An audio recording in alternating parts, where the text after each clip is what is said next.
Graça e paz, queridos irmãos. Vídeo de hoje vamos tratar acerca de um dos textos mais polêmicos, que são polemizados: a predestinação versus o livre-arbítrio.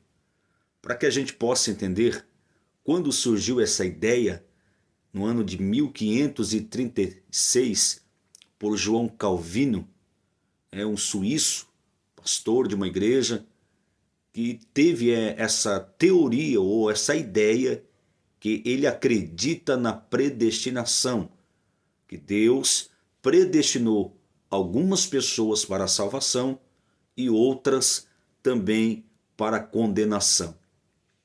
Para que possamos entender o que é predestinação e o que é livre-arbítrio, eu não quero polemizar o assunto, pois não é o propósito do vídeo, que é nos trazer um conceito bíblico sobre a Sagrada Escritura, trazer para nós verdades extraídas da Bíblia Sagrada. Mas para que possamos entender o propósito do vídeo de hoje, predestinação versus livre-arbítrio, abra sua Bíblia em Romanos 8, 29 e 30, que está escrito assim: pois aqueles que de antemão conheceu, também os predestinou, para serem conformes à imagem de seu Filho, a fim de que ele seja o primogênito entre muitos irmãos. E aos que predestinou, também chamou. E aos que chamou, também justificou. E aos que justificou, também glorificou. Dado a entender que o apóstolo Paulo, endereçando uma carta para os irmãos que estavam em Roma, contextualizando acerca do propósito da sua salvação e do caminho que eles haviam de percorrer. Para que possamos adentrar esse texto, possamos trazer à memória qual é o real propósito de Cristo para conosco.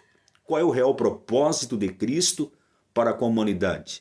Dado a entender que o tema desse vídeo é predestinação versus livre-arbítrio. Como eu posso acreditar que eu sou predestinado a algo que ainda eu não sei, que eu não conhecia, que eu não acreditava, algo que nunca chegou ao meu conhecimento? Como posso eu acreditar que eu sou predestinado a ser salvo mesmo antes de conhecer a Cristo? Se um dos fatos mais relutantes do propósito da salvação está descrita em João capítulo 3, verso 16, em que Deus amou o mundo de tal maneira que deu seu Filho unigênito para que todo aquele que nele crê não pereça, mas tenha vida eterna. Aquele que nele crê gera uma escolha, gera um livre-arbítrio, uma decisão a ser tomada pela parte expoente de alguém que está recebendo este chamado ou está recebendo este propósito, está anunciado a esta proposta de aquele que crer ter a vida eterna.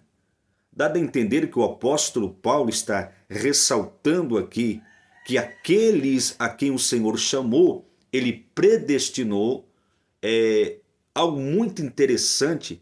Possamos contextualizar que a palavra grega para predestinação é proorizo, ato de limitar ou de determinar antecipadamente algo, alguém que ainda não conhece o seu real propósito.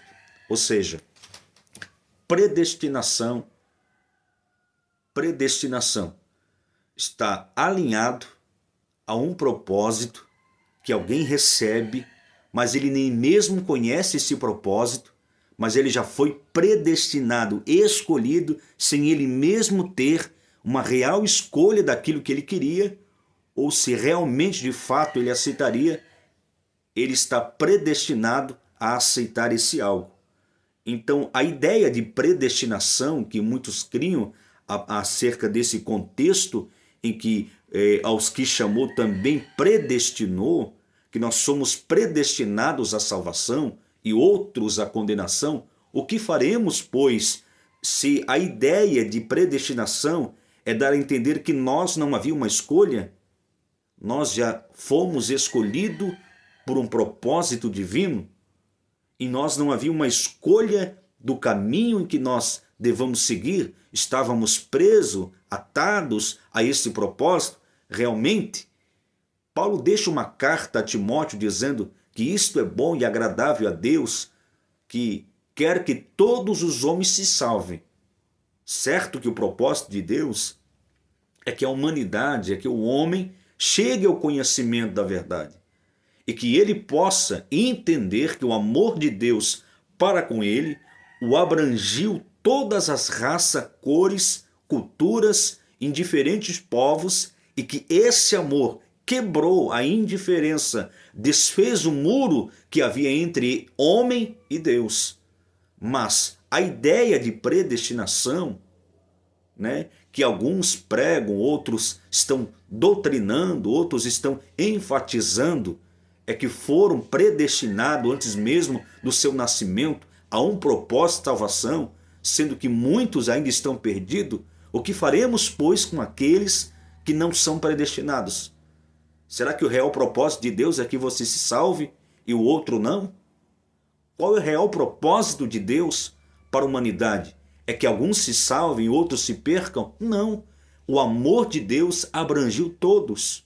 O amor de Deus abrangiu todos aqueles que querem receber de fato o seu amor, ou aceitar esse chamado para uma vida com Deus.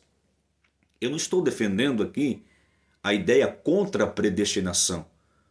Eu não quero polemizar esse assunto ou dizer que essa ideia está errada, partindo de um ponto em que o apóstolo Paulo está relatando aos irmãos de Roma para que eles pudessem entender que quando Deus chama, ele justifica. O apóstolo Paulo está salientando aqui, quero consubstanciar-me aqui nesta palavra, que quando ele está dizendo que aquele que ele também chamou, predestinou, e aos que predestinou também justificou, né? Então Deus, ele justifica a nossa vida de fato que o amor dele imperou sobre as nossas fraquezas. O amor dele cobriu nossos pecados, de maneira que Deus olhava para nós de uma forma indiferente, que nós merecíamos a morte, a sentença, a destruição, mas o sacrifício de Cristo rompe este muro ou esta divisão. De fato, para nós entender que quando Deus chama, Deus também justifica, e se ele justifica, ele também glorifica a nossa vida, ele transforma, ele muda completamente a nossa vida. Mas a ideia de predestinação, que alguns estão pregando aí, não é de fato o conteúdo primício do meu vídeo aqui, para nós entender que a predestinação, irmão, é uma ideia que nós precisamos entender o que realmente significa. Agora, aplicar sobre a vida de muitos que somos predestinados, o que fazer com aqueles que não são? É uma ideia que nós possamos discutir. Eu acredito que nós temos o livre-arbítrio de escolher o caminho. O que fazermos então a respeito de Mateus 24:13, aquele que perseverar até o fim? Não é a ideia de predestinação, é aquele. Mateus 16:24, se alguém quiser vir após mim, negue-se a si mesmo, tome sobre si a sua cruz e siga-me. Existem muitos versículos que contrariam essa ideia de predestinação. Por exemplo, Mateus 7:21, nem todo o que me diz Senhor, Senhor entrará no reino de Deus.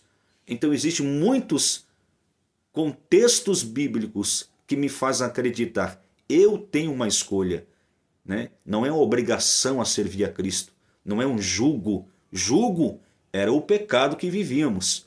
Nós não tínhamos vontade, nós não tínhamos força. Cristo, através do seu amor, rompe as algemas do pecado.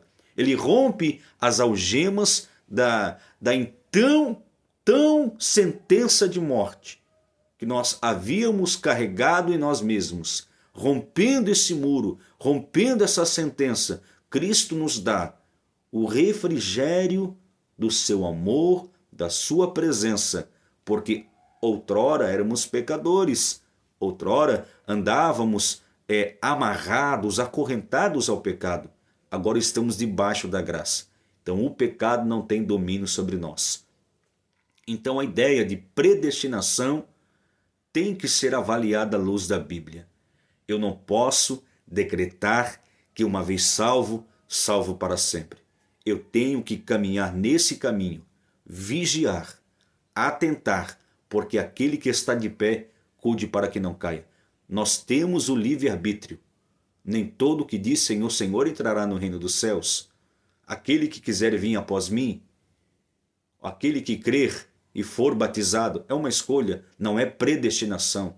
Servir a Deus é uma escolha e não é predestinação.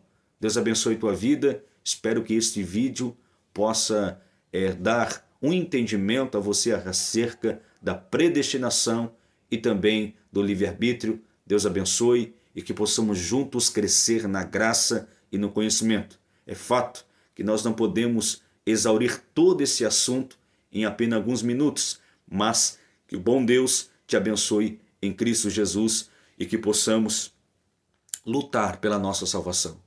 A porta está aberta, mas o caminho, quem temos que percorrer, somos nós. Deus abençoe a todos.